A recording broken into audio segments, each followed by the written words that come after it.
এনে কেনেকুৱা ভদ্ৰ বদমাছ চিন্তা কৰিছোৱা সিহঁত শিকিব লাগিব হেৰি আছে দৌৰি আহিছে মই ভিতৰত আছিলোঁ এইটো কাষৰী গাঁও ৰিলায়েন্স হয় পেট্ৰল পাম্প কাষৰী গাঁও ৰিলায়েন্স তেলডিপু ঘটনাটো মানে পৰহিদিনাখন ৰাতি আমাৰ নাইট শ্বিফ্টত আছিল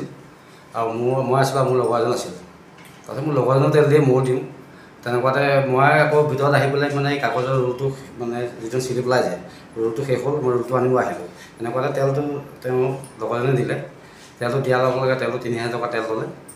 লৈ পেলাই তেলটো দি হৈছে খপটো মাৰি পেলাই মানে পইচাটো ল'ব যাওঁতেই গাড়ীখন ওলাই গুচি গ'ল ৩,০০০ ইতিমধ্যে প্ৰশাসনক জনোৱা হৈছেনে তেনেকুৱাতে আধা ঘণ্টা নহয় ১৫ মিনিটমান হৈছে পুলিচৰ গাড়ীখন আহি পাইছিল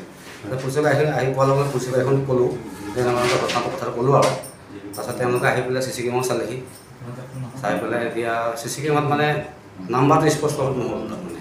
সেইখন বৰ্তমান তেওঁলোকে দেখিব পৰা নাই আমাৰ পুৰণিগুদাম কাষৰী গাঁও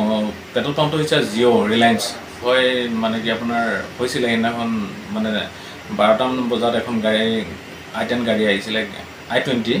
আহি পেলাই তেল ভৰাইছিলে তেল ভৰাই পেলাই তেওঁলোকে পইচা নিদিলে পইচা নিদি পলায়ন কৰিলে আপোনাৰ কিমান টকাৰ তেল ভৰাইছিলে তেলটো ৩,০০০ টকা ভৰাইছিলে আপোনাৰ প্ৰশাসনক জনোৱা হৈছে প্ৰশাসন আহিছে প্ৰশাসনে কাৰবাৰ কৰিছে তে কি হয় আৰু এতিয়ালৈকে গম পোৱা নাই